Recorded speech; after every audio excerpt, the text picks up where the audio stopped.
Bonjour à toutes et à tous. Aujourd'hui, nous allons nous intéresser à ce que peuvent nous apporter les neurosciences sur les procédures et stratégies d'apprentissage des élèves, mais surtout, nous allons nous focaliser sur ce que l'on peut en tirer pour nos pratiques de classe. Nous allons dans un premier temps revoir l'organisation et le fonctionnement du système nerveux, parler des rythmes biologiques, de la mémoire, des émotions et transposer tout ça à nos classes. Dans un premier temps, nous allons nous intéresser à l'organisation et au fonctionnement du système nerveux. Dans son organisation générale, nous allons détailler le fonctionnement d'un neurone, la notion d'intégration, les différentes techniques d'étude, puis nous nous intéresserons aux différentes parties du cerveau et à leurs fonctions. En effet, le système nerveux peut se considérer selon différents niveaux d'organisation. On peut s'intéresser déjà au système nerveux du point de vue social, du point de vue de la capacité des individus à interagir les uns avec les autres, cette interaction étant possible grâce au système nerveux lui-même dans son ensemble, système nerveux central, système nerveux périphérique, duquel nous pouvons extraire certaines zones, nous intéresser plus particulièrement par exemple au fonctionnement cérébral, au réseau de neurones qui constituent ce cerveau, à un neurone isolé, et au bout de ce neurone, nous pouvons éventuellement nous intéresser aux terminaisons synaptiques, aux neurotransmetteurs qui vont être libérés. C'est ce que nous allons voir dans les différentes parties de ce cours. Le système nerveux, dans son ensemble, peut se découper en système nerveux central, qui va comprendre le cerveau, qu'on appelle aussi encéphale, et la moelle épinière, de laquelle va irradier un certain nombre de nerfs périphériques qui constitueront le système nerveux périphérique. Alors, il y a des nerfs périphériques aussi qui partent de la base du cerveau, qu'on appelle les nerfs crâniens, et puis les nerfs spinaux qui vont partir ou arriver à la moelle épinière. On peut aussi regarder le système nerveux selon la nature de ses composantes. Dans le système nerveux, il y a des composantes sensorielles qui véhiculent un message afférent qui va aller de l'extérieur de l'organisme ou de la périphérie de l'organisme, c'est-à-dire un message sensoriel qui provient de l'intérieur du corps. Ce message sensoriel va donc aller jusqu'à la moelle épinière, puis va être relayé jusqu'aux hémisphères cérébraux, jusqu'au cerveau, jusqu'au système nerveux central. Le système nerveux central, souvent en réponse à ces informations sensorielles, va déclencher une réponse motrice, toujours en passant par le système nerveux périphérique, réponse motrice qui va entraîner une réponse effectrice, soit une réponse des muscles striés squelettiques, donc ça c'est ce qu'on appelle le système somatomoteur, c'est-à-dire un système dont on a conscience de l'activer, j'ai conscience de plier mon bras ou de marcher, et puis le système végétatif, c'est-à-dire un système moteur qui passe par le système nerveux autonome, qu'on appelle aussi système nerveux sympathique ou parasympathique, et en fait qui va entraîner une réponse motrice inconsciente, incontrôlée, incontrôlable, des muscles lisses ou du muscle cardiaque ou des glandes sécrétoires. Là, par exemple, ce sont des réponses tout à fait inconscientes. Vous n'avez pas conscience de contracter votre estomac ou votre intestin au cours de la digestion. Le constituant de base du système nerveux, c'est le neurone. C'est une cellule très complexe organisée de la façon suivante. Il y a une partie qu'on appelle le corps cellulaire qui possède des petites extensions qu'on appelle des dendrites. Ces dendrites permettent au corps cellulaire de recevoir des contacts avec d'autres neurones. C'est ce qu'on appelle l'intégration. Suite à ces différents contacts, ces différentes informations reçues par le corps cellulaire, un message nerveux va être envoyé le long de l'axone. Il va se propager ici jusqu'au bouton synaptique qui lui transmettra à son tour un message avec une autre cellule qui peut être par exemple une cellule musculaire ou avec un autre neurone. Il existe 86 milliards de neurones dans un cerveau humain au départ, et ces neurones vont petit à petit mourir il y aura très peu de régénération, il y a peu de neurogénèse dans le cerveau. Par contre, les neurones persistants vont être capables tout au long de la vie d'établir de nouvelles synapses, de nouveaux contacts avec leur environnement, avec les neurones qui les entourent. Il y a environ 10 000 contacts, 10 000 synapses par neurone. Au cours de la vie et de l'apprentissage, il va donc y avoir élagage, c'est-à-dire disparition des neurones qui ne sont pas sollicités, ou disparition des synapses, c'est-à-dire des contacts entre neurones, qui ne sont pas utilisés. L'élagage est un processus très important de l'apprentissage et de la mémoire. Lorsqu'un neurone est activé, eh bien, il va, comme nous l'avons vu, envoyer un message électrique le long de son axone, message qui va se transmettre jusqu'aux terminaisons synaptiques qui sont en contact avec une autre cellule, avec ici par exemple un autre neurone.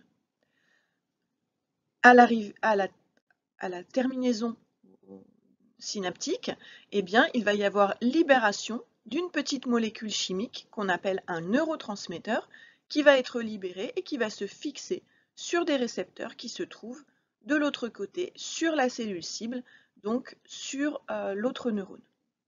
Cet autre neurone va intégrer toutes ces informations. Ces informations localement vont entraîner des petits courants électriques qui vont être des courants positifs ou négatifs.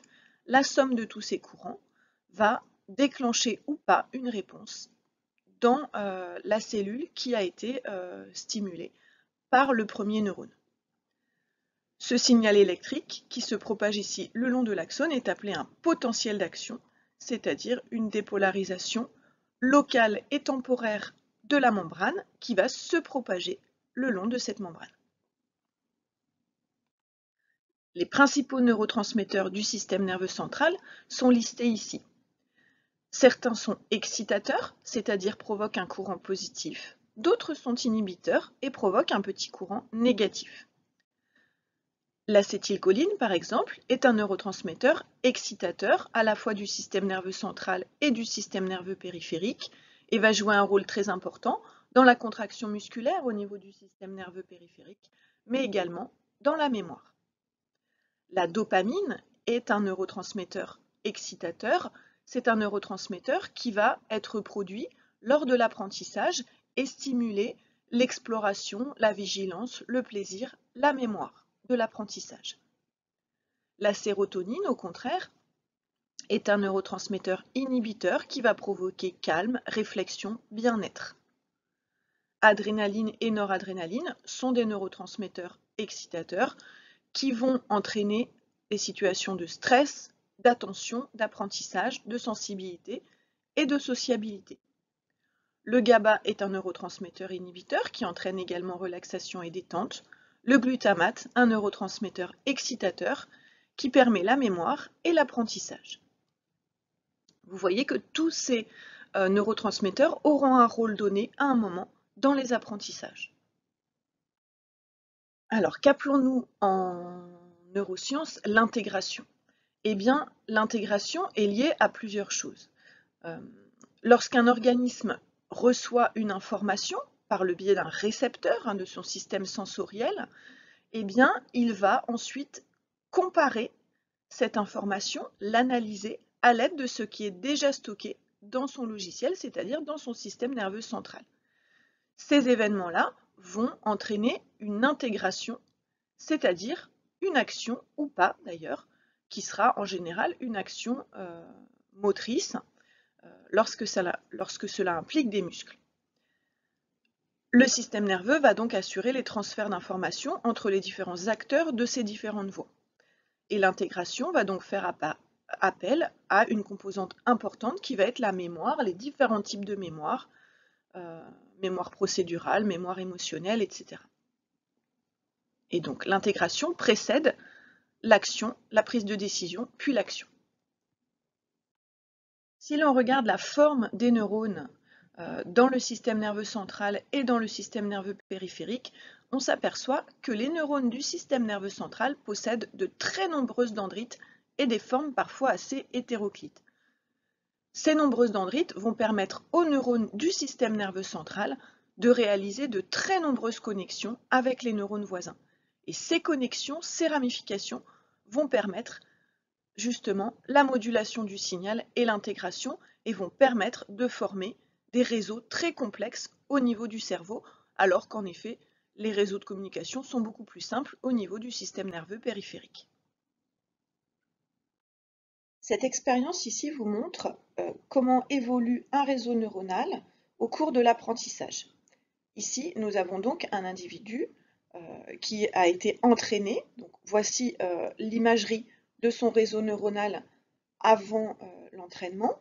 Et puis ici, après 2 semaines de stimulation cognitive, ici, après 2 mois. Que voit-on? Finalement, on voit qu'il y a toujours les mêmes neurones, hein. On voit ici les corps cellulaires qui sont toujours les mêmes. Donc finalement, il n'y a pas eu d'apparition de multiplication des neurones. Par contre, ce qu'on voit, ce sont des migrations d'axones, donc des neurones qui envoient des projections ici vers la zone stimulée. Il y a migration et il y a synaptogénèse. On voit plein de nouvelles connexions qui se sont établies. En fait, lors d'un processus de stimulation environnementale, d'apprentissage, et d'autant plus si cet apprentissage procure un bénéfice pour l'individu, un plaisir, un intérêt, eh bien, on va avoir stimulation de la migration et de la création de nouvelles synapses. Au contraire, si ces synapses ne sont pas utilisées, si les connexions ne sont pas utilisées, on va assister à ce qu'on appelle un élagage, c'est-à-dire à une disparition de ces connexions. Dans l'ouvrage de Stanislas Dehaene, il nous donne l'exemple d'un patient appelé Nico, qui est un exemple de plasticité neuronale. En effet, cet individu, suite à un accident vasculaire, a perdu tout son hémisphère gauche à l'âge de 3 ans. Et en fait, c'est un individu qui, certes, possède des difficultés cognitives, mais est capable de reproduire un tableau de maître à partir d'œuvres originales.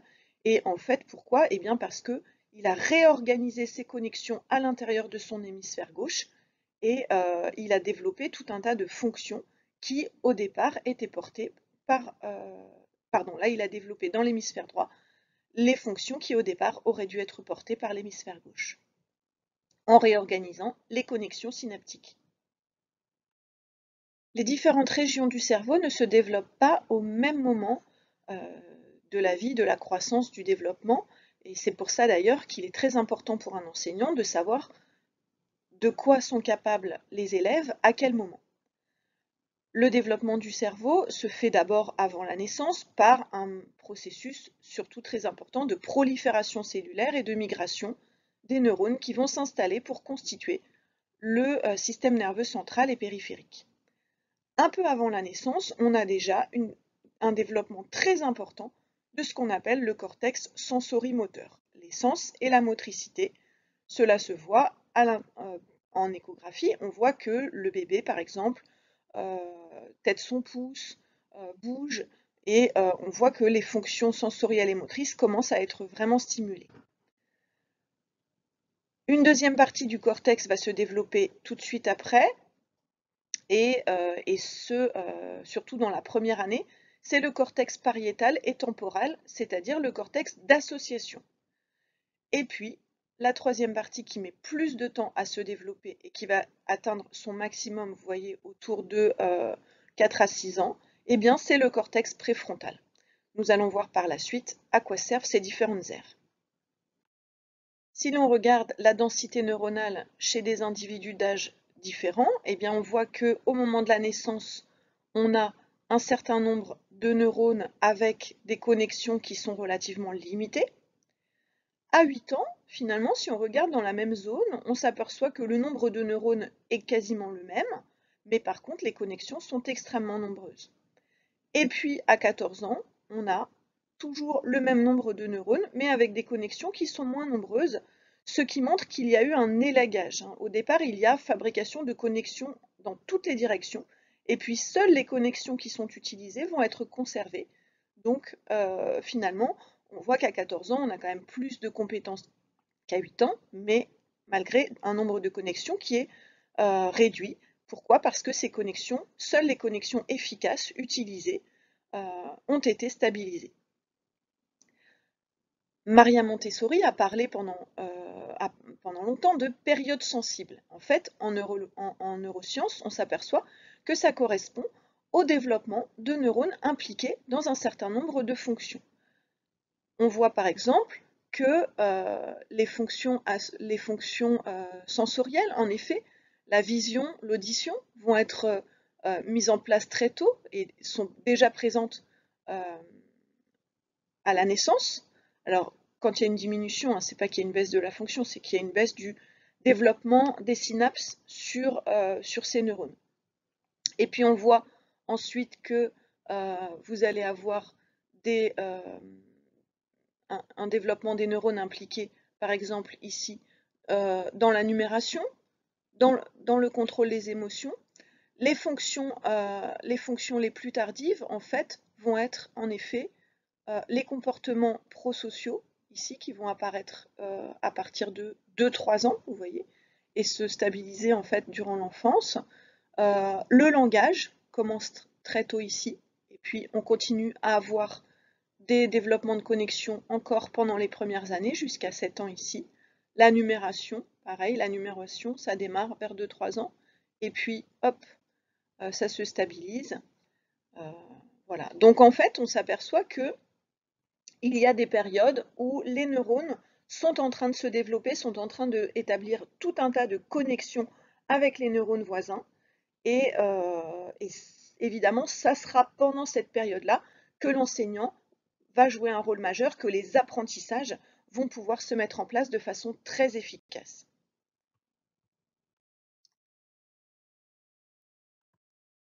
Les premières études qui ont permis de caractériser l'organisation du cerveau datent du tout début du XXe siècle.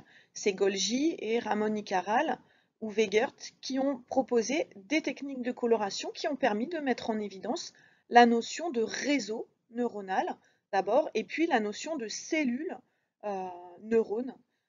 Et ça leur a valu bien sûr un prix Nobel.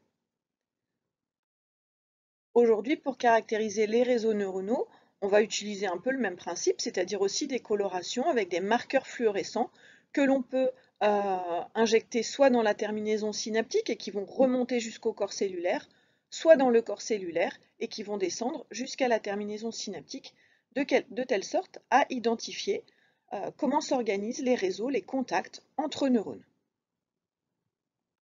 Les techniques d'imagerie sont aussi très importantes puisqu'elles sont de toute façon totalement non invasives et donc elles permettent, grâce à l'enregistrement par exemple de l'activité vasculaire dans le cerveau, la mesure du débit sanguin ou de la consommation d'oxygène, d'identifier quelles sont les régions du cerveau qui travaillent suite à une stimulation et donc de savoir en fait quelle région est impliquée dans telle ou telle action.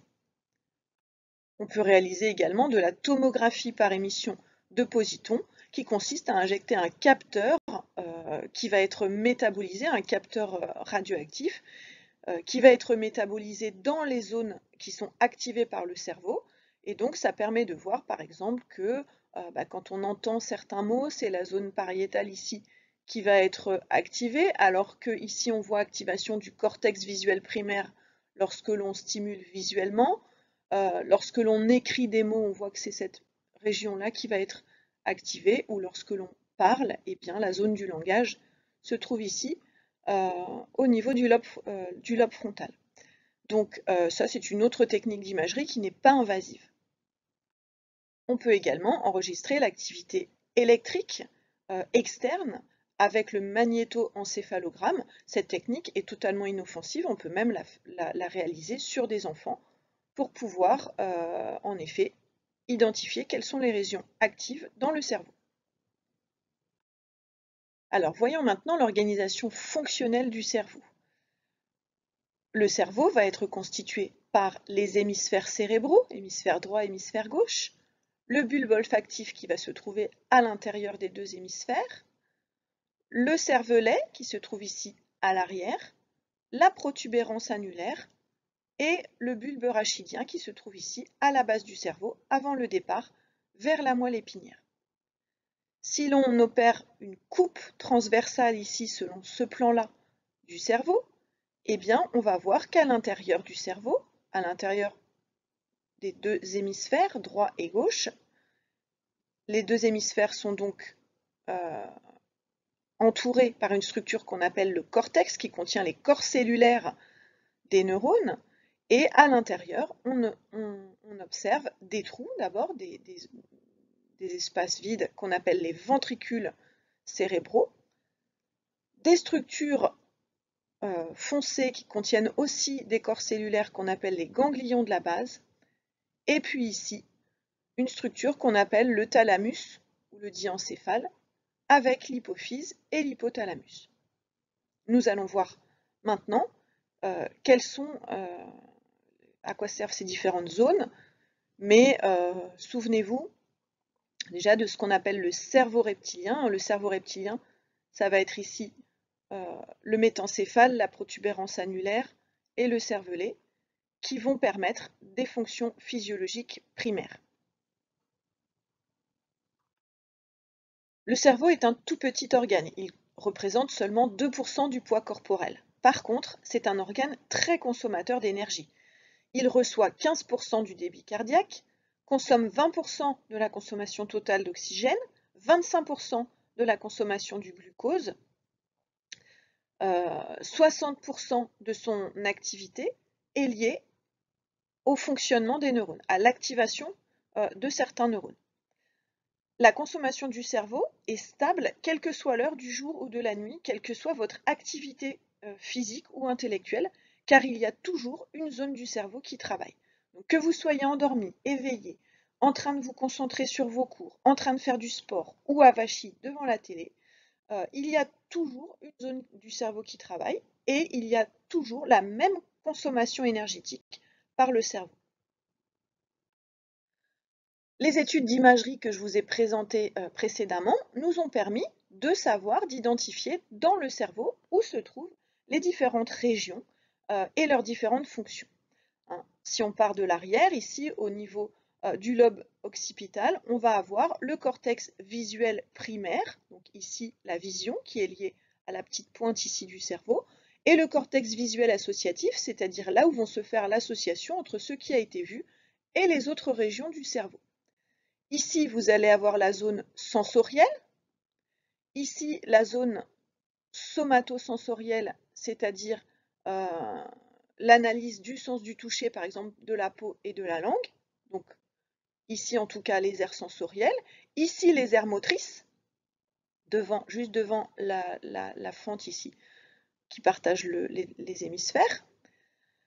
Ici l'aire de Broca, qui est l'aire de la parole. Ici le cortex primaire auditif, avec le cortex associatif également. Et devant ce qu'on appelle le cortex préfrontal, qui va être lié à la personnalité, à la structuration de la pensée, à l'analyse et à l'orientation. Et on verra que ce cortex préfrontal joue un rôle essentiel à la fois dans les interactions sociales, mais aussi dans les apprentissages. Donc finalement, si on résume, le lobe occipital, c'est le lobe de la vision, le lobe temporal, c'est le lobe de l'audition et de l'olfaction, le lobe pariétal, le lobe du toucher et de la sensibilité, et le lobe frontal va jouer un rôle très important, à la fois dans le langage, dans l'écriture, mais aussi dans tout ce qui est mémoire de travail et dans l'analyse. Si l'on regarde l'organisation du cortex sensoriel ou du cortex moteur, ce qui est très intéressant, c'est que les neurones qui innervent ou qui sont en relation avec les différentes parties du corps sont situés les uns à côté des autres dans une organisation qu'on appelle somatotopique, c'est-à-dire qui représente les différentes parties du corps, mais avec des proportions variables. Pourquoi? Eh bien parce que les différentes zones de notre corps ne sont pas innervées de la même manière, ni d'un point de vue sensoriel, ni d'un point de vue moteur. On sait très bien, par exemple, que la main, le visage, la bouche, la langue vont être très développés du point de vue de la motricité fine et du point de vue du sensoriel. Alors que le dos, par exemple, est une zone qui est très peu, qui a peu de motricité fine, donc une motricité assez rudimentaire et très peu de sensations. Et donc, si on regarde le nombre de neurones qui sont reliés à ces différentes zones, eh bien, les neurones sont bien les uns à côté des autres, mais avec des proportions différentes. Et donc, si en fait on devait représenter l'homme du point de vue de sa motricité ou de ses sens, eh bien, on aurait ces proportions-là, c'est-à-dire un torse tout petit avec des très grandes mains, un très grand visage, une très grande bouche, des pieds un petit peu plus grands, mais moins grands que les mains, vous voyez. Donc ici, une organisation somatotopique des neurones sensoriels et moteurs dans le cerveau.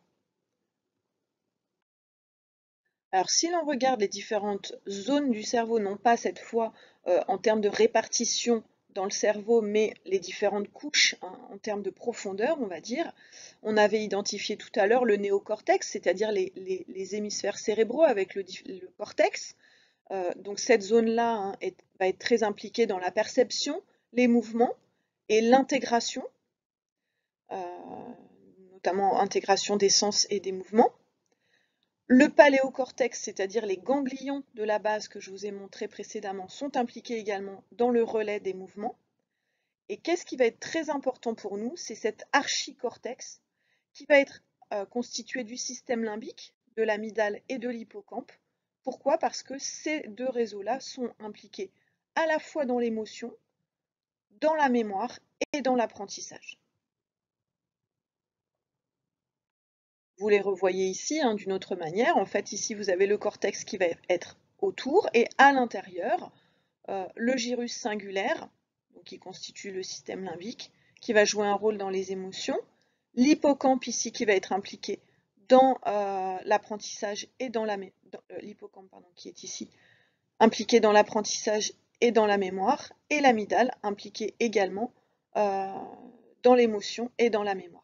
Donc vous voyez ici qu'il y a une association étroite de l'apprentissage, de la mémoire et des émotions. Ce système limbique et ce cortex préfrontal sont immatures avant l'âge de 6 ans, donc sont en plein développement jusqu'à 6 ans. Cette diapositive vous montre en fait ce qui se passe lorsque l'on apprend quelque chose et lorsqu'on a du plaisir à apprendre et à réussir, eh bien c'est lié à la production de dopamine.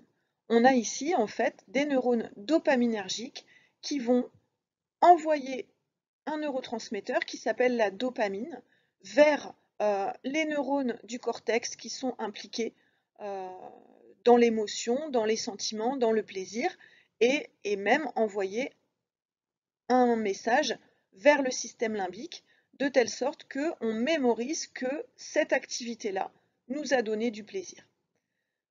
Donc ça c'est très important parce que c'est ce qu'on appelle la chaîne, le système de récompense.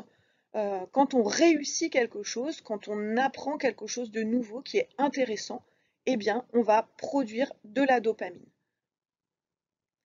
À quoi sert ce système de récompense d'un point de vue évolutif? Eh bien parce que lorsque une action est importante pour l'individu, eh bien il faut que cet individu ait envie de la reproduire. Et donc il y a du plaisir parce que cette action lui a permis d'acquérir une nouvelle compétence qui va certainement être utile dans sa vie et du coup le corps a produit ce système qui va inciter l'individu à reproduire cette action parce qu'il va vouloir retrouver le plaisir de faire cette action.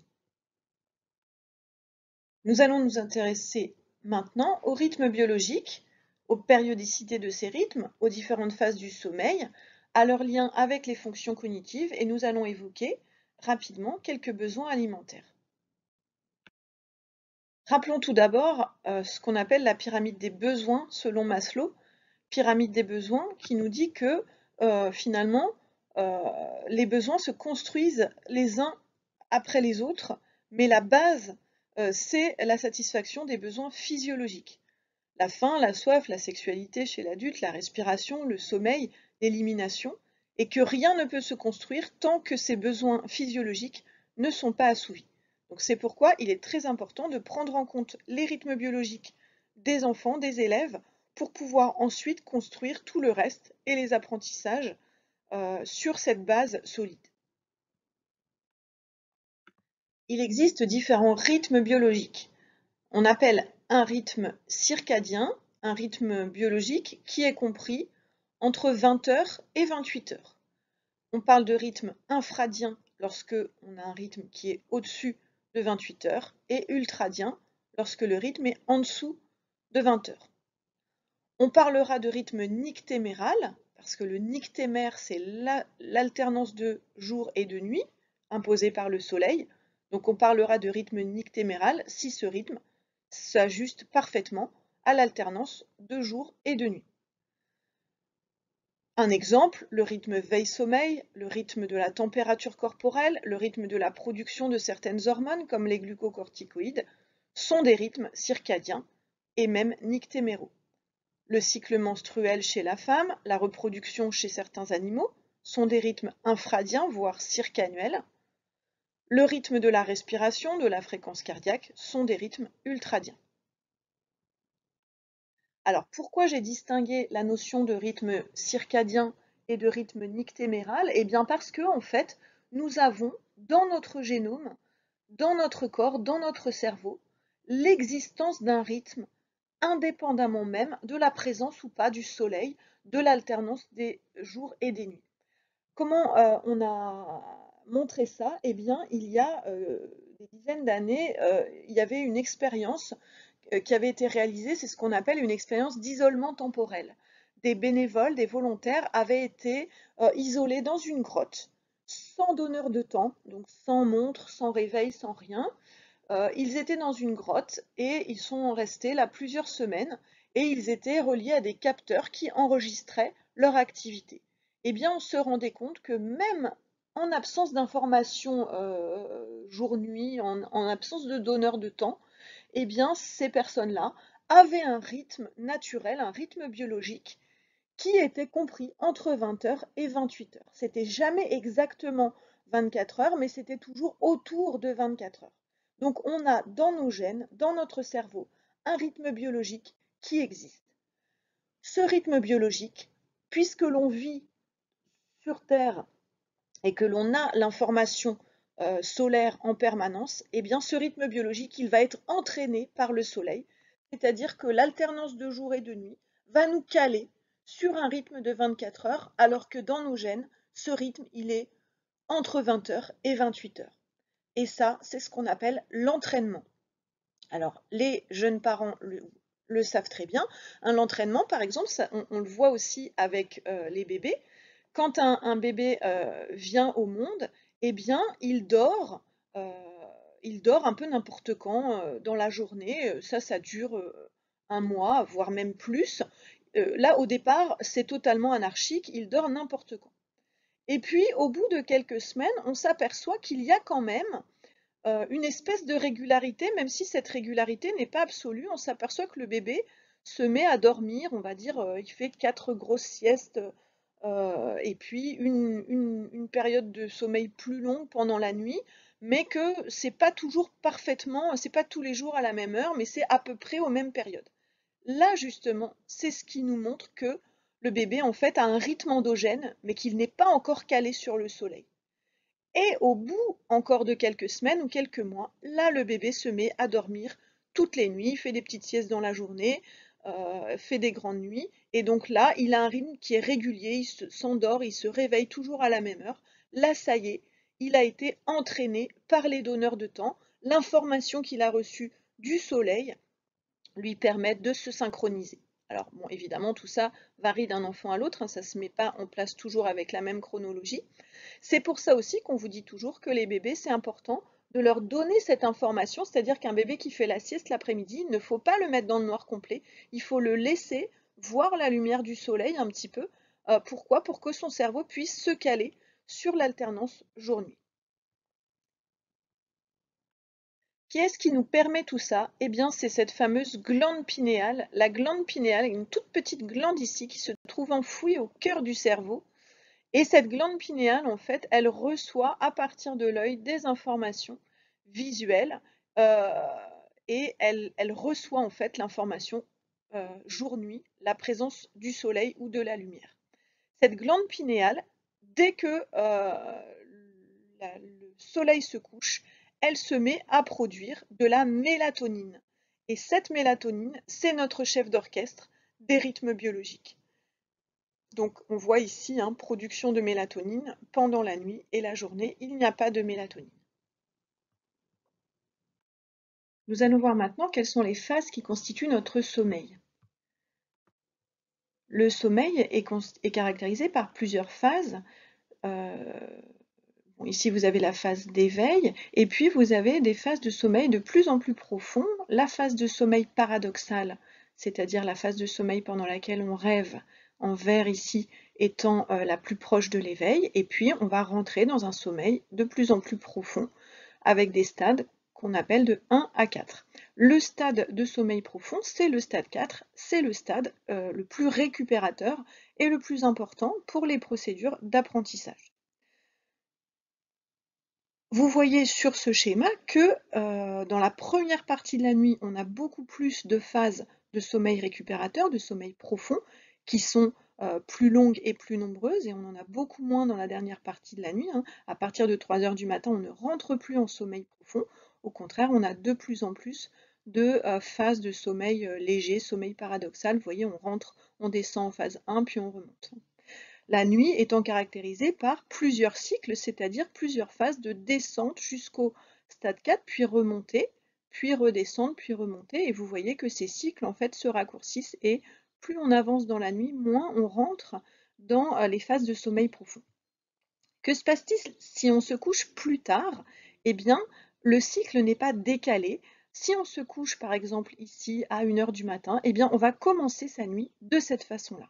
Donc si on se couche plus tard, on va diminuer les phases de sommeil profond récupérateur et on va rester en fait sur ce cycle, sur la fin du cycle, et on va peut-être, si on fait la grasse matinée, eh bien avoir cette phase-là qui va se prolonger, mais on va perdre les phases importantes de sommeil profond qui ont lieu au début de la nuit. Pourquoi? Eh bien parce que ces phases démarrent à partir du moment sont calées sur l'alternance du jour et de la nuit et sur la production de mélatonine, et elle survient toujours au même moment. Les besoins de sommeil varient évidemment en fonction de l'âge. Quand on est petit, on fait des nuits en plusieurs morceaux et puis des siestes dans la journée. Mais vous voyez que eh bien, jusqu'à 6 ans à peu près, on a à la fois des besoins de nuit de 10 heures et des siestes de 2 heures dans l'après-midi. À partir de l'école élémentaire, là, on a encore besoin de 10 heures de sommeil par nuit, et à l'âge adulte, en moyenne, 8 heures par nuit. En moyenne, ça veut bien dire qu'il y a des gens qui ont besoin de plus et des gens qui ont besoin de moins. Si vous considérez vos élèves, vous voyez, ils ont des gros besoins de sommeil. Un élève qui doit dormir 10 heures, ça veut dire que s'il se couche il doit se coucher à 21 heures, s'endormir à 21 heures pour se réveiller à 7 heures le matin. Il ne faut pas hésiter, lors des réunions de pré-rentrée, à rappeler ses besoins de sommeil aux parents. En effet, tant qu'on ne construit pas les apprentissages sur une base de la pyramide de Maslow solide dont fait partie le sommeil, eh bien, sans sommeil, aucun apprentissage n'est possible. Le sommeil, en effet, c'est le premier pilier des apprentissages selon Stanislas Dehaene. Il permet la consolidation des apprentissages. Pendant le sommeil, votre cerveau va se nettoyer, éliminer les déchets, les toxines, mettre beaucoup de choses en mémoire, effectuer des simulations, simuler des situations par anticipation pour permettre de mieux y répondre dans la journée, et va contribuer aux capacités cognitives et à l'équilibre psycho-affectif. Stanislas Dehaene nous dit qu'au fil du temps, notre cerveau compile ce qu'il a acquis, le transfère en mémoire à long terme afin de libérer les ressources pour d'autres apprentissages. Il est donc essentiel que chacun subvienne à ses propres besoins en sommeil. Nos fonctions cognitives vont également évoluer au cours de la journée. Si l'on regarde le rythme circadien de la vigilance, mais on verra que toutes les autres fonctions cognitives suivent le même rythme, eh bien évidemment la vigilance va diminuer à partir de 19 heures pour être minimale au milieu de la nuit, là où on est souvent dans des phases de sommeil profond. À partir de 5 heures du matin, elle va augmenter. Donc vous voyez que là, c'est plutôt quand on est en fin de nuit, hein, sur les phases quand les cycles du sommeil ne descendent pas en sommeil profond. Et puis, elle va être maximale. Elle va monter à partir de l'heure du réveil, être maximale en milieu de matinée, entre 9 heures et 11 heures, puis descendre. Elle va être minimale vers 15 heures, puis remonter pour être maximale vers 19 heures. Qu'est-ce qu'on retient de tout ça? D'abord, on retient que cette fameuse dépression corticale que l'on trouve ici, souvent on l'associe à la digestion, mais en fait, ça n'est pas exact. Même si on ne mange pas, on a une baisse de notre attention en milieu d'après-midi, hein. Ça n'est pas lié uniquement à la digestion. C'est lié vraiment au fonctionnement du cerveau. À quel moment est-on au meilleur de ses capacités intellectuelles? Vous voyez, dans la matinée jusqu'à midi à peu près, et à partir de 15 heures, ça remonte jusqu'à 19 heures. Donc quand on dit souvent les enfants, on ne peut pas les faire travailler dans l'après-midi ou en fin d'après-midi, ça n'est pas vrai. À partir de 15 heures, on peut mobiliser, donc dans la dernière heure et demie de l'après-midi, on peut tout à fait mobiliser leur réserve, leur attention. Des études ont été faites sur des élèves de CP, CE2 ou CM2, et en fait, on retrouve tout à fait, hein, en termes de performance, ce pic dans la matinée, cette dépression corticale autour de 13-14 heures, et une augmentation des performances en fin d'après-midi. Donc ça fonctionne aussi bien pour les fonctions langagières, le calcul, la mémorisation. Le créneau après 15 heures convient bien aux activités physiques et sportives. La température des élèves va être maximale, le métabolisme élevé. On va retrouver force musculaire et coordination sensorimotrice. Si l'on regarde les performances des élèves au cours de la semaine, les études ne disent pas toutes la même chose, mais on voit que les performances des élèves, en tout cas, augmentent du lundi au jeudi. Certaines études suggèrent une baisse le vendredi, alors que dans d'autres groupes d'élèves, la performance continuait jusqu'au vendredi. Ça dépend certainement de ce qui a été fait le mercredi, si le mercredi a été un temps de pause ou pas. Donc en tout cas, augmentation certaine des performances des élèves, des apprentissages entre le lundi et le jeudi étant le jour le plus approprié si on veut introduire des notions complexes. En résumé, on va retrouver chez nos élèves 2 périodes de faible vigilance, le matin avant 9 heures et après la pause méridienne.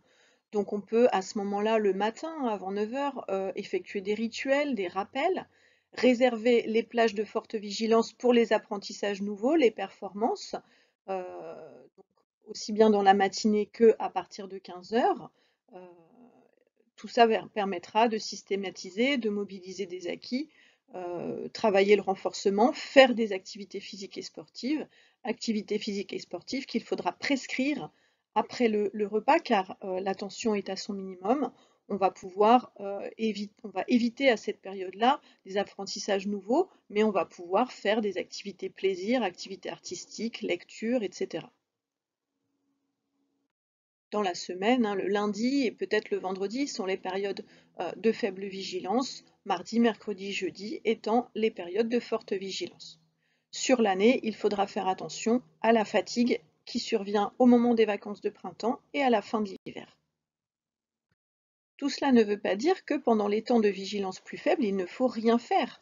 On peut en effet utiliser ces temps de vigilance pour faire des exercices d'entraînement, de la correction, analyser ses erreurs. En fait, rentrer plutôt dans des processus de consolidation des apprentissages, qui demandent une vigilance moins importante. Les diapositives qui suivent vous proposent différentes possibilités d'emploi du temps pour votre classe prenant en compte ces phénomènes.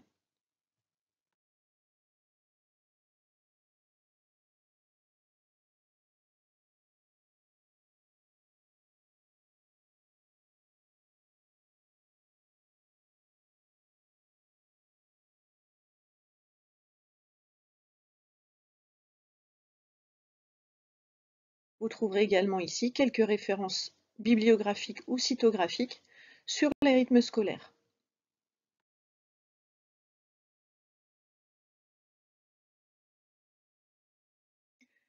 Quelques rappels également sur cette pyramide de Maslow, hein. On a dit qu'il y avait dedans le sommeil, mais il y a également, bien sûr, dedans les besoins alimentaires. Donc nous n'allons pas passer beaucoup de temps ici, mais simplement rappeler que, en fonction de l'âge, du sexe, de l'activité physique, de l'état physiologique, eh bien, nous avons tous des besoins énergétiques que nous devons combler. Il faut donc les identifier, les respecter, bien répartir les calories sur la journée, manger davantage le matin, puis le midi, et avoir plutôt un repas léger le soir, et privilégier notamment les sucres lents aux sucres rapides, avoir un apport en calcium par des produits laitiers ou par d'autres aliments riches en calcium, et consommer des fruits et légumes frais qui nous permettent d'apporter un certain nombre de vitamines indispensables à notre santé.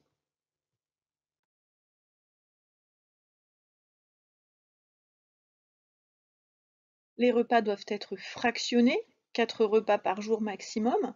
Éviter le grignotage entre les repas pour éviter le yo-yo de la glycémie et la fatigue du pancréas qui va devoir produire sans arrêt tout au long de la journée de l'insuline lorsque l'on mange, hein, c'est ici, lorsque l'on mange en continu, eh bien on va tout le temps produire de l'insuline et du coup être tout le temps en hyperglycémie. Et ça peut entraîner à long terme l'apparition d'un diabète de type 2. On va privilégier les sucres lents qui vont justement éviter, hein, cette hyperglycémie chronique. Et puis, on va privilégier également des bonnes graisses, c'est-à-dire de l'huile de colza, des poissons gras, des noix, qui nous donnent les oméga 3 indispensables au fonctionnement des neurones. On pensera également bien à s'hydrater, à boire 1,5 litre voire 2 litres d'eau par jour en privilégiant les boissons non sucrées. Intéressons-nous maintenant au fonctionnement de la mémoire, ou plutôt des mémoires, euh, en essayant d'identifier les différents types de mémoire et comment on peut les réactiver. En effet, la mémoire est un composant essentiel de l'apprentissage. Apprendre, c'est un projet, ça consiste à prendre en soi des connaissances et ça va mobiliser la mémoire qui permettra de anticiper la réutilisation des connaissances. Évidemment, tout ça devra être associé à la compréhension, capacité à se questionner, et à la réflexion, capacité à sélectionner les informations importantes. Des études montrent le pourcentage moyen de la rétention d'un contenu après 24 heures selon la méthode d'enseignement. Lorsque l'on fait un cours magistral, une conférence, 24 heures après, il nous en reste seulement 5%. Si on a lu les choses, eh bien, il nous en reste 10%. Si on a eu une réception visuelle, c'est-à-dire à l'aide d'un outil vidéo, d'une démonstration, on va en retenir 20 à 30%.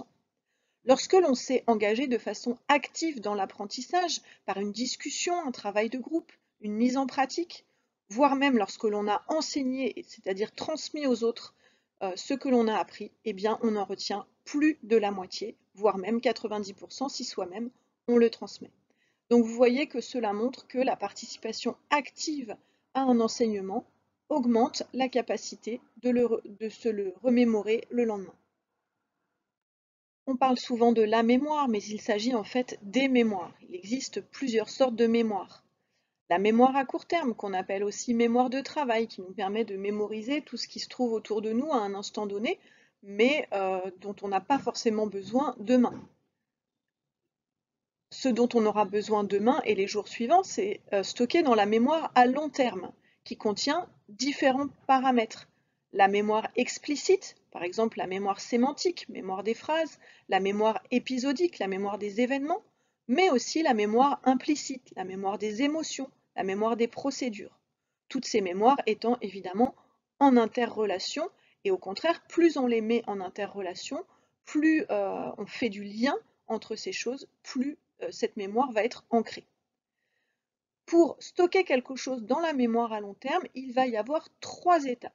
D'abord, la première étape, c'est l'encodage, c'est-à-dire je décide de passer quelque chose dans ma mémoire à long terme parce que j'ai conscience que cette chose-là est importante, qu'il va falloir que je m'en souvienne, et donc de façon active, je conscientise le fait de me dire cette chose-là est importante, je dois la mémoriser. Ensuite viendra la consolidation, c'est-à-dire le fait de faire rentrer dans sa mémoire plusieurs fois cette chose-là. Pour s'en rappeler, hein, souvent on se récite les choses plusieurs fois.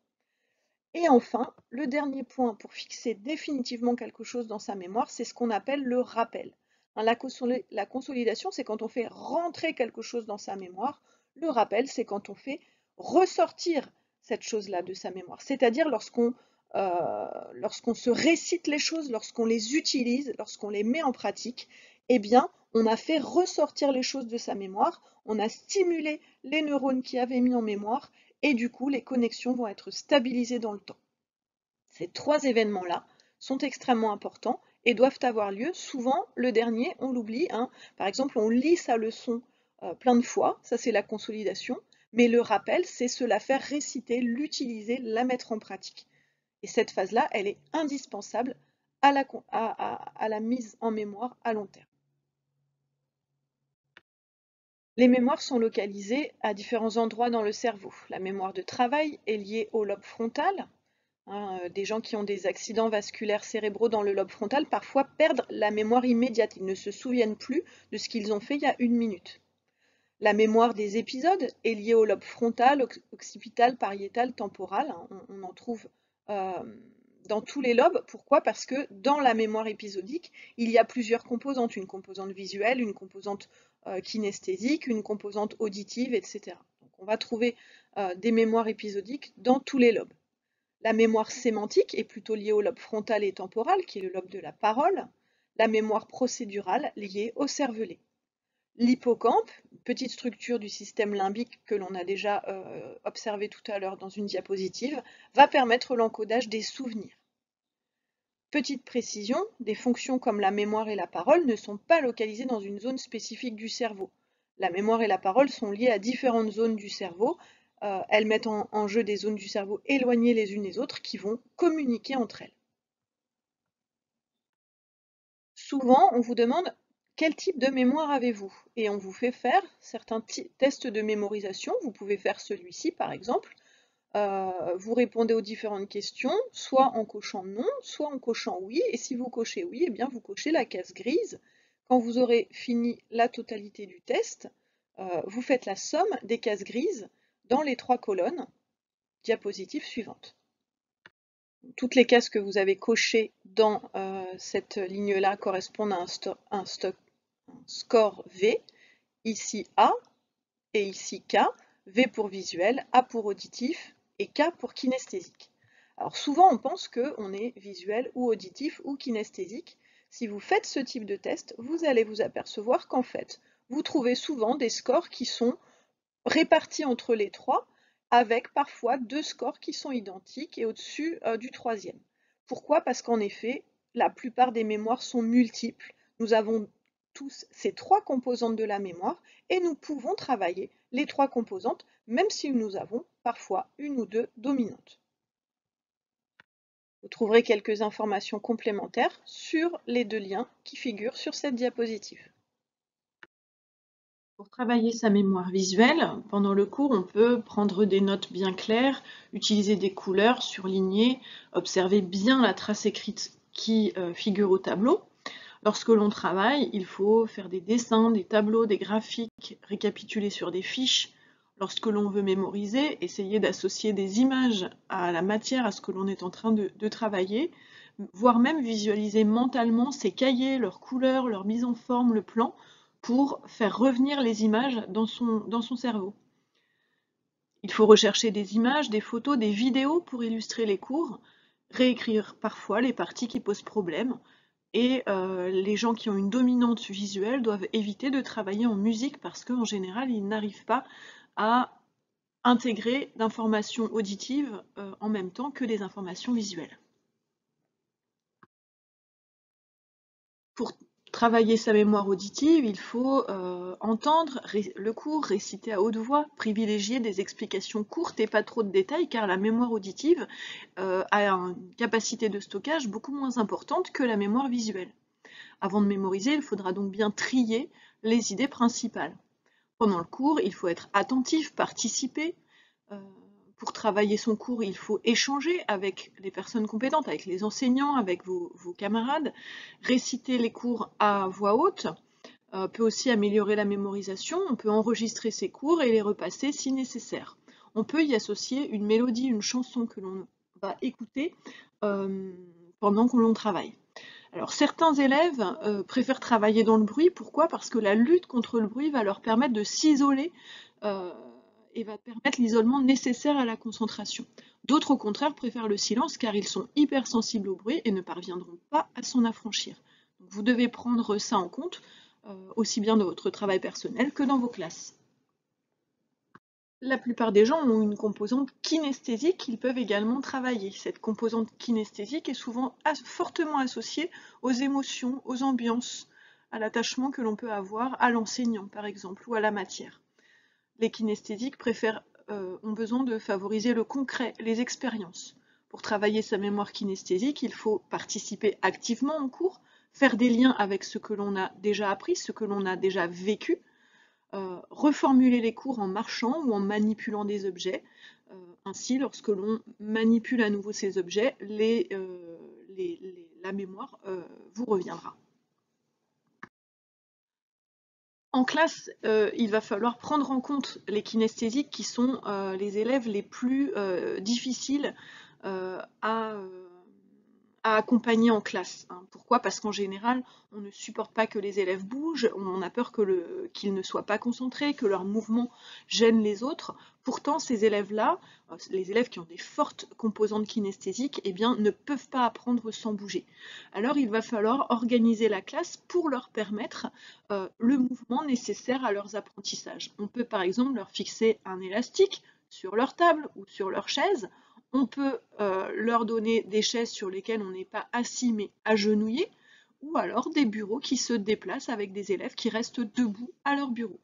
On peut également aménager des classes flexibles avec plusieurs espaces, des tables où on est assis sur des ballons, des coussins par terre, des tables où on est à genoux, etc., qui vont permettre aux enfants de travailler dans différentes positions en faisant différents mouvements tout au long de la journée. Nous allons nous intéresser maintenant à ce qu'on appelle la réactivation de la mémoire. En fait, pendant que vous apprenez, lorsque vous avez un cours de 3 heures, les travaux de Ebbinghaus ont montré que ce que vous retenez, c'est surtout ce qui s'est dit au début du cours et ce qui s'est dit à la fin du cours. Eh bien, si on veut retenir beaucoup de choses, eh bien, il faut justement faire des pauses pour que eh bien, cette période de creux là soit la plus courte possible. C'est-à-dire, si vous travaillez pendant des périodes de 30 minutes, eh bien, le début va se rapprocher de la fin et ainsi, on va mémoriser davantage ce qui s'est fait. Ici, on voit bien aussi que ce que l'on a appris va disparaître assez rapidement au cours du temps et donc qu'il va falloir le réactiver. C'est ce que nous allons voir, diapositive suivante. Lorsque l'on a assisté à un cours, eh bien, on voit qu'au cours du temps, ce dont on se souvient du cours sans réviser, eh bien, s'efface petit à petit au cours du temps jusqu'à ce qu'il ne nous en reste plus rien. Sauf si l'on a fait des réactivations, c'est-à-dire qu'on a révisé son cours dans la soirée. Alors hop, on repart et vous voyez que la descente est plus lente. Et puis, ainsi de suite, à chaque fois que l'on révise une nouvelle fois son cours, on revient à 100%, mais la descente est beaucoup plus lente. Et donc, si l'on a révisé dans la soirée, puis dans les 10 jours, puis dans le mois qui suit, eh bien, en général, les informations sont stabilisées dans le temps, sont passées définitivement dans la mémoire à long terme.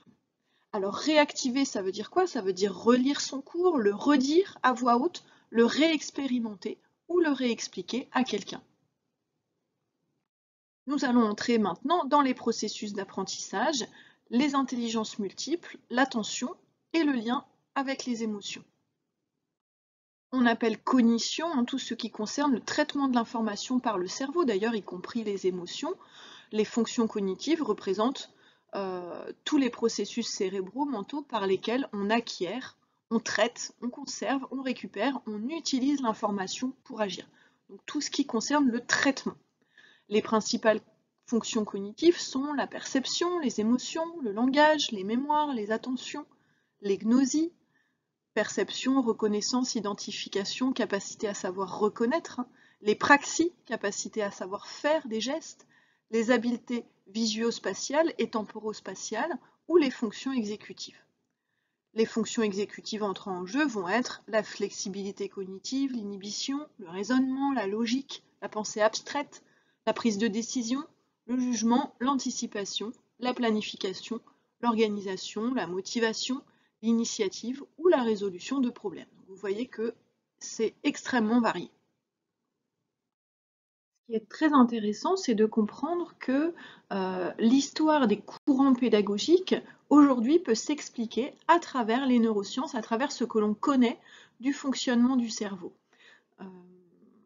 La notion d'éducabilité est née au XVIIe siècle, puis au XVIIIe avec Rousseau, où on a compris l'importance de l'éducation dans le devenir de l'enfant. Dès le XIXe siècle, de nombreux chercheurs, médecins, pédagogues se sont intéressés à la pédagogie et à travers différents aspects. Alors, John Dewey, lui, est le premier qui a montré qu'il était important de faire pour apprendre. C'est le learning by doing. Il fallait s'impliquer dans les apprentissages. C'est ce qu'aujourd'hui Stanislas Dehaene appelle l'engagement actif. Ovide de Crowley, lui, a parlé de l'importance de la motivation dans l'éducation, dans l'apprentissage. Donc, on a parlé motivation. Aujourd'hui, je vous ai montré l'importance du rôle de la dopamine dans l'apprentissage, la notion de plaisir qui ancre les apprentissages dans la mémoire. Célestin Freinet, lui, a montré aussi, comme d'autres par la suite, l'importance de la coopération, des relations sociales, de la coopération dans la construction des apprentissages. Et Lev Vygotsky a parlé de socio-constructivisme, c'est-à-dire à travers les autres, nous devenons nous-mêmes, c'est-à-dire l'importance des relations sociales dans la construction de l'enfant. Lev Vygotsky nous a parlé aussi de cette fameuse zone proximale de développement, c'est-à-dire zone dans laquelle on doit se situer pour trouver du plaisir dans des apprentissages nouveaux, sans que ces apprentissages soient trop complexes, parce que s'ils sont trop complexes et qu'on pense qu'on ne va pas y arriver, eh bien là, on n'aura aucun plaisir. Donc si c'est trop facile, on ne produit pas de dopamine, puisqu'on l'a déjà fait, ça n'est pas nouveau, donc pas de plaisir. Et si c'est trop dur, pas de réussite, donc pas de plaisir non plus. Donc toujours se trouver dans cette fameuse zone proximale de développement, zone qui correspond à des compétences qu'on est en capacité d'acquérir et qui vont nous procurer du plaisir lors de l'apprentissage. Jean Piaget, lui, nous a parlé des différents stades de développement de l'enfant qui vont être associés d'une certaine manière aux périodes sensibles proposées par Maria Montessori. Maria Montessori, elle avait bien compris aussi que l'enfant, il a des capacités, son cerveau se développe dans certaines directions, selon certaines capacités à un moment donné, et qu'il faut laisser l'enfant aller manipuler les choses en direction de ses compétences. Par exemple, un enfant qui est en train de développer des capacités autour de la motricité fine, eh bien, il va de lui-même, puisque c'est ça qui va lui procurer du plaisir, de la dopamine, eh bien, il va de lui-même aller vers des activités de motricité fine et qu'il faut le laisser puisque c'est à ce moment-là qu'il développe les zones de son cerveau correspondantes. Donc, Maria Montessori, elle était axée autour de la manipulation et de laisser l'enfant aller de lui-même vers le travail de ces compétences-là au moment où son cerveau est le plus plastique sur ses compétences. Georges Charpak, lui, ira jusqu'au bout de cette conception de l'importance de la manipulation, puisque c'est lui qui fondera le courant la main à la pâte pour développer l'apprentissage des sciences par la manipulation. Or, nous avons bien vu ensemble que c'est la manipulation qui permet une meilleure mémorisation et une meilleure compréhension des choses au niveau du cerveau. Donc vous voyez que ce qui est intéressant, c'est que finalement, ce que tous ces pédagogues avaient perçu par l'observation et par l'intuition s'explique aujourd'hui du point de vue des neurosciences. Donc si on reprend par exemple les stades de développement de Piaget, eh bien on voit que dans certains stades, on voit bien, voilà, stade de développement du langage, eh bien ça correspond au moment où les neurones impliqués dans le langage vont établir plein de connexions les uns avec les autres et qu'on va avoir de l'élagage des zones qui ne sont pas importantes. On va avoir ensuite, entre 7 ans et 12 ans, des compétences qui vont plutôt être autour de la numération, des mathématiques. L'apparition d'un raisonnement abstrait va arriver plutôt vers 12 ans, avec l'idée la possibilité d'un raisonnement moral, c'est-à-dire développement du lobe frontal, développement d'un raisonnement moral et mise en œuvre de la capacité de raisonnement du lobe frontal. Kahneman, lui, a été plus loin dans la compréhension du rôle du cortex préfrontal. En effet, il a montré qu'il y avait deux manières de penser, de réfléchir. Une pensée heuristique, automatique, intuitive, peu fiable, mais très rapide, qui nous permet de traiter des tâches quotidiennes qui ne sont pas trop complexes. Lorsque ce système s'avère inadapté, inefficace, eh bien, il y a un système d'inhibition qui va interrompre ce système heuristique pour activer le système algorithmique qui va nous obliger à avoir une pensée réfléchie, logico-mathématique, plus lente, mais plus fiable, qui viendra en fait prendre le relais de cette pensée plus intuitive qui fonctionnait très bien jusqu'à maintenant. Donc en fait, ça c'est très intéressant puisque selon Kahneman, en fait, pour pouvoir arriver à ce système algorithmique, à le développer, eh bien il faut produire un conflit cognitif, c'est-à-dire que la résolution des problèmes que l'on arrive très facilement à résoudre habituellement avec cette pensée intuitive, eh bien là on ne va pas réussir à résoudre ce nouveau problème avec ce mode de pensée et on va devoir l'inhiber pour passer à une pensée plus construite, un raisonnement plus construit. Le retour sur erreur va donc jouer un rôle essentiel dans cette notion de conflit cognitif. C'est le deuxième pilier des apprentissages selon Stanislas Dehaene. En effet, Stanislas Dehaene nous dit que les signaux d'erreur corrigent nos modèles mentaux, éliminent les hypothèses inappropriées et stabilisent les plus justes. Pour pouvoir créer un conflit cognitif, il faut qu'il y ait une surprise, une erreur de prédiction. Je pensais que j'allais trouver tel résultat ou je pensais que j'allais y arriver en faisant de telle manière et je n'y arrive pas.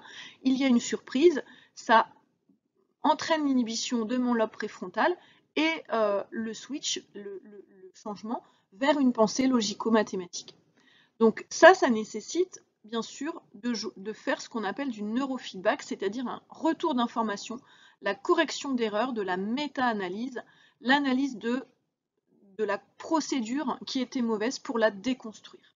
Tout ça peut se faire évidemment dans le respect de l'élève, en le valorisant, en lui expliquant que toutes ces procédures sont normales, que que l'erreur en fait, c'est une manière qu'a développé le cerveau d'apprendre des nouvelles choses, et tout ça doit donc se faire dans un climat de confiance entre l'élève et l'enseignant.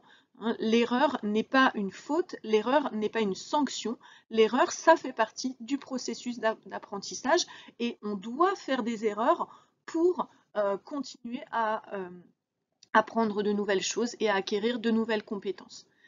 Tout ça peut se faire justement en favorisant l'évaluation formative et non pas l'évaluation finale et permettre toujours à l'élève d'améliorer sa performance, de revenir sur son erreur pour la corriger. Des expériences récentes ont permis de montrer l'importance du test pour mieux apprendre. Les chercheurs ont réalisé 3 groupes d'étudiants qui étaient confrontés à un test final.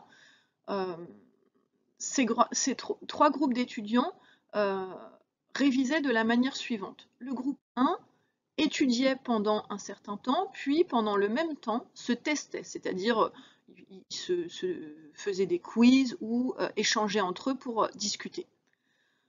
Un deuxième groupe d'étudiants a réalisé le même temps d'études, puis pendant le temps restant s'est distrait, s'est reposé. Et puis le troisième groupe d'étudiants a étudié pendant une certaine durée et réétudié, c'est-à-dire révisé, pendant le même temps. Lorsque l'on regarde la réussite au test final, eh bien, le groupe qui a eu les meilleurs résultats, c'est le groupe 1. Les deux autres groupes ont eu les mêmes résultats.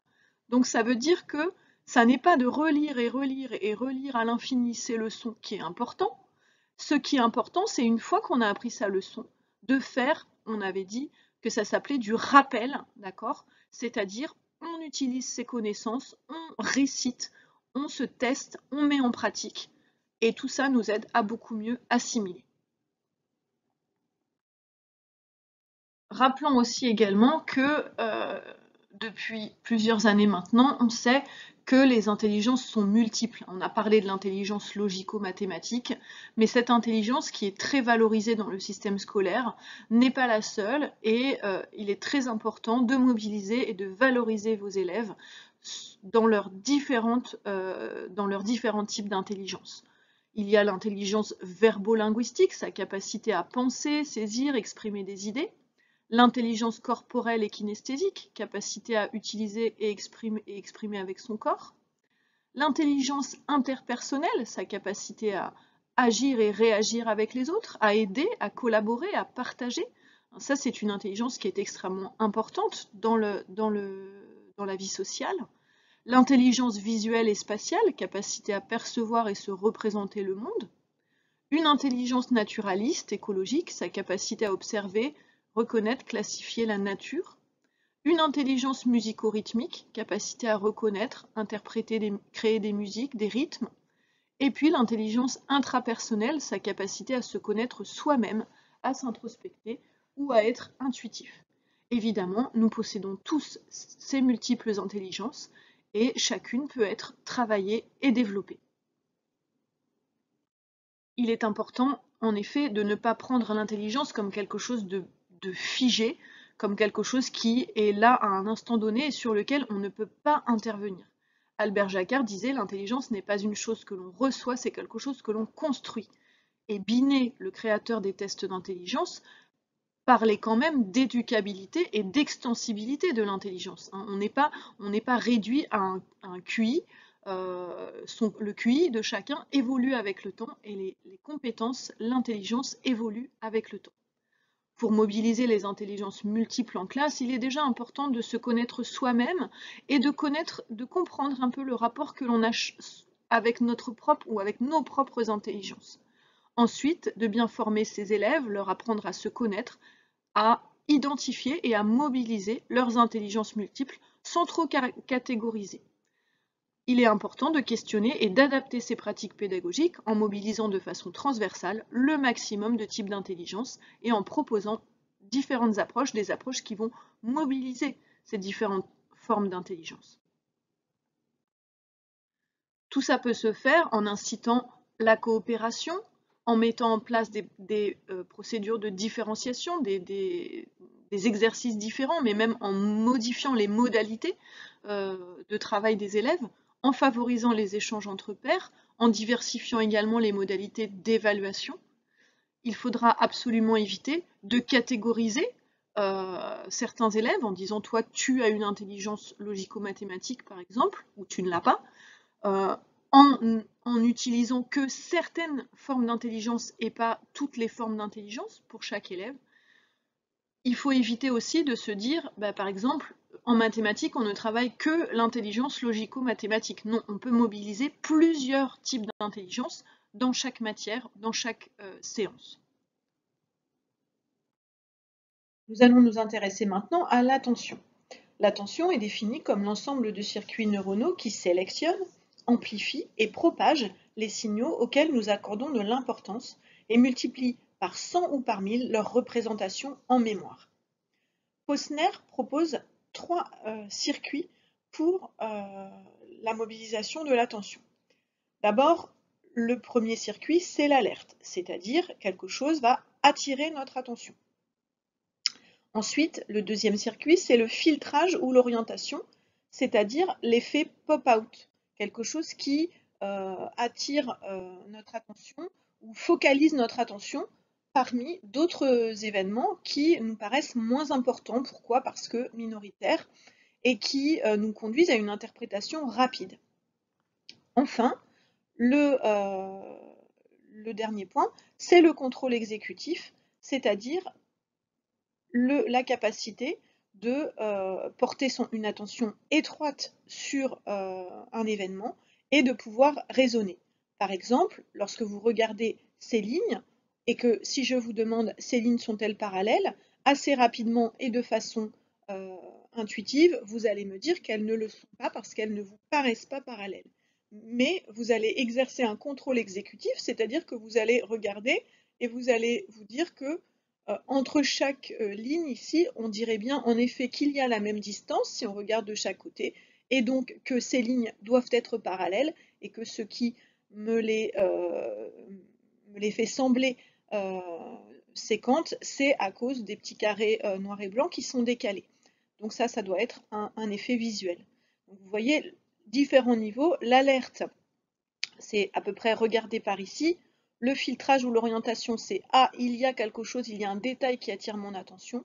Et enfin, je mobilise toute mon attention pour analyser finement les choses. Et donc tout ça va se faire en lien étroit avec la mémoire, l'encodage et la capacité de la mémoire de travail. L'attention est donc un processus cognitif complexe qui va solliciter l'ensemble du corps. Parfois, elle va être associée à du silence, de l'immobilité, mais pas forcément. Elle représente un effort, donc cette concentration ne peut se faire que pendant une durée limitée, et l'entraînement va nous aider à améliorer notre attention. Il y a pourtant des limites à l'attention. La limite, ça va être la distraction. C'est parce qu'on a des pensées occupées par autre chose. La cécité inattentionnelle. Je vous invite à faire sur Internet ce fameux test du gorille invisible pour comprendre ce qu'est la cécité inattentionnelle en cliquant notamment sur ce lien. Donc je ne vais pas dévoiler maintenant ce que c'est. La double tâche peut être aussi une limite à l'attention. Ça veut dire que si vous donnez à vos élèves 2 tâches à faire en même temps, si par exemple vous leur donnez une consigne à un moment où ils sont occupés à recopier quelque chose dans leur cahier par exemple, eh bien là vous allez perdre leur attention. Donc il faudra faire attention. On ne peut faire 2 tâches à la fois que lorsque l'une des deux est automatisée. Sinon, eh bien, il va falloir faire ce qu'on appelle de la flexibilité attentionnelle, c'est-à-dire qu'on va devoir passer d'une attention à l'autre, de l'attention sur un objet vers l'attention vers un autre objet ou un autre sujet. Et ça nous demande beaucoup d'énergie. C'est ce qu'on appelle la charge cognitive. On parle de charge mentale, hein. Quand on dit que quelqu'un a une grosse charge mentale, c'est qu'il porte plusieurs sujets à la fois et il passe sans arrêt de l'un à l'autre. Et ça, ça lui demande beaucoup d'énergie. Et en effet, il faut quand même limiter cette double tâche pour nos élèves. L'attention, c'est le 3e pilier des apprentissages selon Stanislas Dehaene. Elle est indissociable des apprentissages. Il faudra donc dans la classe créer les conditions de l'attention pour permettre aux élèves un apprentissage efficace et serein. Donc en résumé, il faudra que l'enseignant puisse prendre en compte les rythmes biologiques de ses élèves, limiter les sources de distraction, organiser la classe en conséquence, faire attention au voisinage des élèves, à la présence de la fenêtre, au rangement de l'espace, au mobilier, prendre en compte la cécité inattentionnelle, ne pas donner une consigne orale pendant que l'élève est concentré sur son travail, utiliser les 10 principes de l'apprentissage multimédia que je vous invite à revoir, susciter l'attention des élèves par le regard, la posture, l'intonation, le geste, en les interpellant, en ayant des documents qui attirent leur attention, et conscientiser leur attention en faisant par exemple de la métacognition, de la méditation à l'aide de cette méthode que vous connaissez sans doute qui s'appelle calme et attentif comme une grenouille par exemple. Cela permettra aux élèves de s'entraîner et d'entraîner leur attention. Vous connaissez tous les signes de décrochage de l'attention. La bonne durée pour une séance, c'est de finir avant que la classe ne décroche. Certains signes corporels, vous les avez certainement déjà décryptés. La position fléchie, le dos rond, les épaules rentrées, La gesticulation sur la chaise, la nervosité, les mouvements répétitifs, attention qui ne doivent pas forcément être confondus avec les mouvements qu'un enfant kinesthésique doit faire pour apprendre. L'hypotonicité ou l'hypertonicité de l'enfant sont également des signes du décrochage de l'attention. Les autres signes peuvent être par exemple l'excitation du groupe classe ou alors au contraire une passivité excessive, l'inattention, le manque de concentration, la difficulté à mémoriser ou des comportements agressifs vis-à-vis de l'enseignant ou vis-à-vis des autres élèves. Voici quelques idées d'activités pour créer une rupture, évacuer les tensions et favoriser la remobilisation de l'attention de vos élèves. Effectuer quelques rituels corporels, avoir un temps de lecture offerte, très courte, style nouvelle ou texte incomplet, on lira la suite demain, des rituels en histoire des arts, un mur d'images, une écoute musicale, quelques rituels en langue vivante, faire de la poésie, du théâtre, en mettant en scène quelques élèves, des chants, des jeux de rythme, des activités ludiques rythmées, par exemple du calcul mental, ou de la méditation ou de la relaxation. Dans la journée, il sera conseillé d'alterner les modes de sollicitation, les temps de recherche, de découverte, d'entraînement, de création, de mémorisation, de réinvestissement, d'alterner les types d'activités, découvrir, explorer, conceptualiser, mémoriser, catégoriser, d'alterner les modalités de travail, à l'oral, à l'écrit, en individuel, en binôme, en groupe ou en groupe classe, et de moduler la durée des séances en fonction des activités et évidemment en fonction de l'âge de vos élèves. 10 à 30 minutes pour des élèves de cycle 2, 15 à 45 minutes pour des élèves de cycle 3 par exemple. Nous allons voir maintenant ce qu'on appelle l'engagement actif. Cette expérience du manège réalisée en 1963 a permis de démontrer l'importance de l'engagement actif dans un certain nombre de fonctions cognitives. Les chercheurs ont réalisé deux groupes de chatons. Un groupe de chatons, ceux qui ont la tache noire ici sur le dos, qui a été élevé pendant 3 semaines dans le noir, et puis ils ont été promenés dans un manège ici, la moitié du groupe sur un espèce de petit tapis à roulettes là, qui a consisté à les promener de façon passive dans un manège dont les parois étaient recouvertes de bandes blanches et noires alternativement. Donc, on a eu une stimulation visuelle du chaton, mais le chaton était passif dans sa locomotion. Le deuxième groupe de chatons avait aussi été élevé dans le noir, mais eux, dans le manège, ils se sont promenés en marchant. Lorsque l'on met ensuite ces deux groupes de chatons sur un plateau avec des formes variées, avec des faces en noir ou en blanc, eh bien les chatons blancs qui s'étaient promenés activement dans le manège, eh bien eux circulent très facilement entre les formes, alors que le chaton noir va se cogner contre les formes. De la même manière, si on met les deux groupes de chatons sur un plateau ici avec un plateau surélevé avec un damier, eh bien le groupe de chatons blancs va réussir à s'arrêter au bout du damier pour ne pas tomber, alors que les autres chatons vont tomber de la petite table parce qu'ils n'arrivent pas à intégrer les limites de ce support. Donc en fait, on voit bien ici que la motricité, l'engagement physique dans un apprentissage, eh bien, va permettre d'être beaucoup plus efficace et d'intégrer ici, par exemple, des informations visuelles et spatiales. L'engagement actif, qui avait donc été présupposé par les pédagogues depuis le XIXe siècle, est aujourd'hui considéré comme le 4e pilier des apprentissages selon Stanislas Dehaene. Il favorise les apprentissages en favorisant la curiosité, la surprise, le défi personnel, la motivation, la récompense. Par contre, il suppose la notion d'effort, la notion d'approfondissement. Je continue, j'essaye jusqu'à ce que j'y arrive.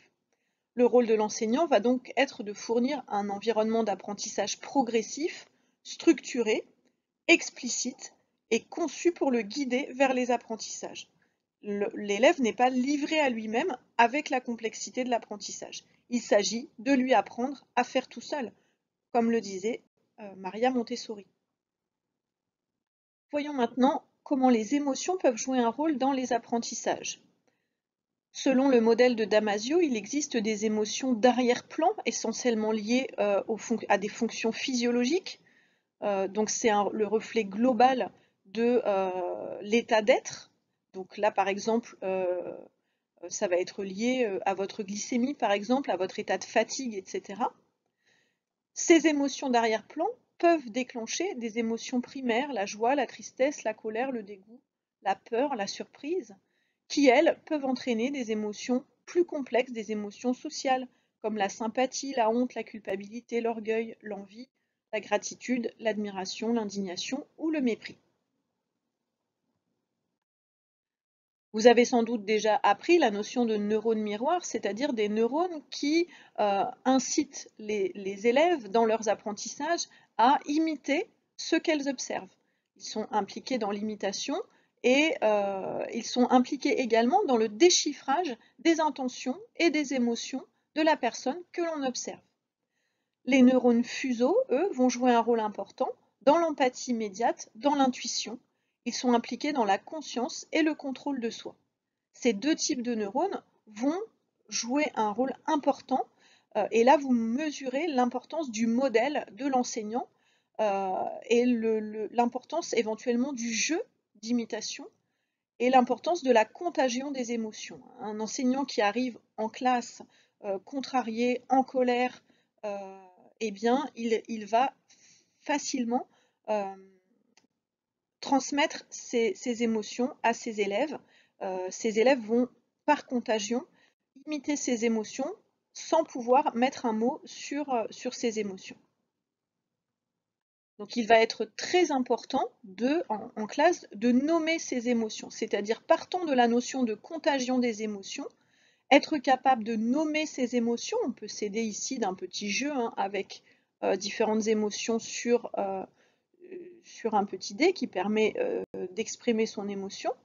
De passer de cette contagion à, en nommant les émotions, à ce qu'on appelle l'éveil empathique, c'est-à-dire la capacité de comprendre l'émotion de l'autre sans pour autant la ressentir, pour arriver à une empathie cognitive, c'est-à-dire vraiment être capable de mettre des mots sur ses émotions et les émotions des autres. Vous connaissez peut-être Milton Erickson, qui est le père de l'hypnose, l'inventeur, le découvreur de la notion d'hypnose. Que fait-il un jour en réaction aux pleurs de son fils qui s'est coupé le doigt? D'abord, il lui dit « Tu as mal? Eh bien, ça va peut-être durer. Tu voudrais que la douleur cesse, peut-être va-t-elle s'atténuer dans quelques minutes. » En fait, en faisant cela, il fait preuve d'empathie et de réconfort. L'enfant se sent compris, écouté, entouré, sa peur diminue. Ensuite, il va détourner l'attention de la douleur en lui disant « Regarde, ton sang est bien rouge, ce qui prouve que tu es en bonne santé, et si on le passe sous l'eau, ça devient rose. » En faisant cela, en détournant son attention, il va diminuer l'intensité ressentie de la douleur. Enfin, il va stimuler la curiosité de son fils en lui disant « Penses-tu que tu vas avoir plus ou moins de points de suture que ton frère la dernière fois ?» En éveillant sa curiosité, encore une fois, il va diminuer la peur de l'enfant, ce qui va aussi diminuer sa douleur. Donc on voit bien qu'en agissant sur certaines zones du cerveau, eh bien on peut diminuer la peur, mais aussi du coup les sensations désagréables comme les sensations de douleur. Les émotions jouent un rôle fondamental sur les apprentissages. Elles vont influer sur la prise de décision, sur la mémoire, sur l'attention et sur les capacités cognitives, notamment en agissant sur le cortex préfrontal. Certaines hormones vont avoir un effet positif sur ces apprentissages.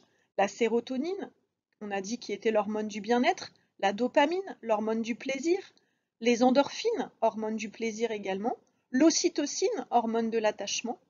Certaines hormones, comme le cortisol ou l'adrénaline, à trop haute dose, vont avoir des effets négatifs en bloquant les apprentissages. La peur suscite en effet une situation physiologique de stress, une production d'adrénaline, de cortisone, qui va diminuer la plasticité neuronale, la myélinisation des neurones et la neurogénèse. Donc on sait bien que ces hormones-là, elles ont un rôle inhibiteur sur les processus neuronaux. Il est donc très important que les apprentissages s'effectuent en toute sécurité affective. Les élèves ont besoin de contact physique, c'est-à-dire une main sur l'épaule, une main sur la tête, qui vont leur permettre de produire de l'ocytocine, éventuellement de la sérotonine. L'empathie, la bienveillance vont leur permettre de produire ces hormones positives. Le langage leur permettra également de nommer les émotions pour pouvoir les mettre à distance. Tout cela va permettre à vos élèves d'acquérir de la confiance en soi, du bien-être et donc vont les rendre beaucoup plus perméables aux apprentissages. Daniel Pénac disait dans un de ses ouvrages que les professeurs ne sont pas là pour faire peur, mais pour vaincre la peur d'apprendre.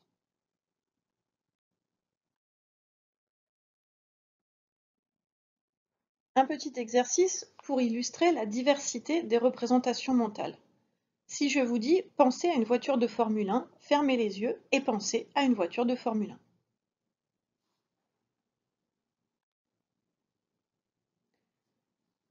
Certains d'entre vous se sont vus peut-être au volant de cette voiture de Formule 1. C'est ce qu'on appelle une représentation en mode ego.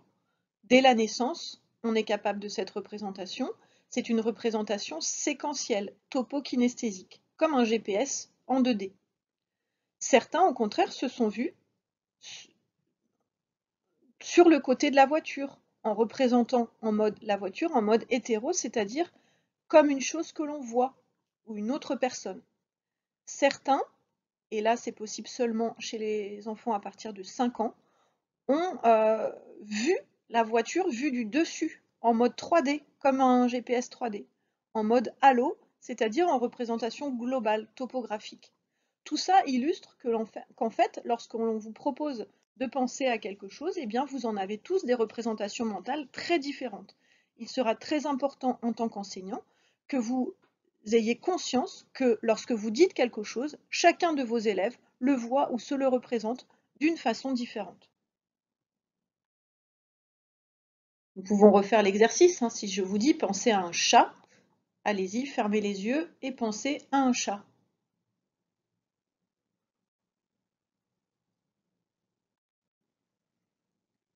Et bien voilà, certains d'entre vous auront vu leur chat ou un petit chat tout mignon.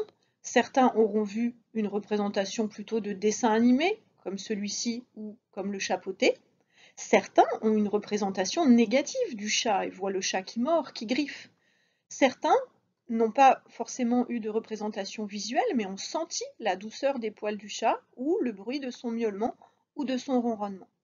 Encore une fois, une grande diversité des représentations mentales possibles à partir de quelque chose d'aussi simple que l'idée de penser à un chat. Richard Feynman, qui a été prix Nobel de physique et qui rappelait à l'occasion que faire des erreurs, c'était une opportunité d'apprendre quelque chose et non pas une mauvaise chose, eh bien, nous montre aussi qu'on a tous différentes compétences. Par exemple, dans cette vidéo que vous pouvez prendre le temps de regarder, il explore ce que chacun d'entre nous est capable de faire dans sa tête, tout en comptant jusqu'à 60. Il y a des gens qui, tout en comptant jusqu'à 60, sont capables aussi de continuer à lire le journal ou de faire la vaisselle ou bien de faire encore tout un tas d'autres tâches complexes. Mais on n'est pas capable de tous faire la même chose. En effet, parce que ça va activer des zones de notre cerveau différentes ou parce qu'on va mettre en place des procédures différentes pour réaliser ces deux choses en même temps et pour automatiser finalement le décompte jusqu'à 60. En conclusion, qu'avons-nous appris aujourd'hui? Eh bien, pour faciliter la mémorisation et les apprentissages, il va falloir prendre en compte l'état affectif de l'enfant et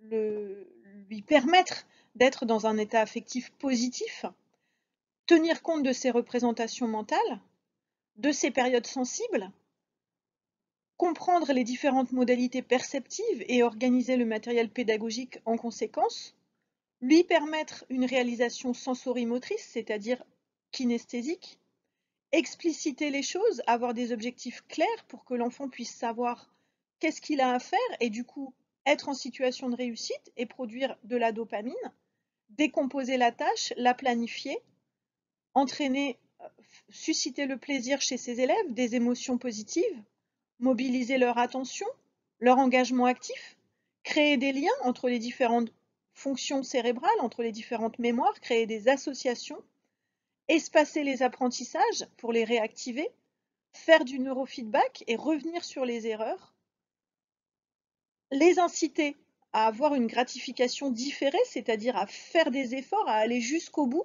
et à produire de la dopamine, mais plus tard, lorsqu'ils auront réussi à dépasser l'obstacle, faire de la métacognition, c'est-à-dire discuter de ses procédures, de ses erreurs, de ce que l'on a appris, de sa capacité à être attentif, etc.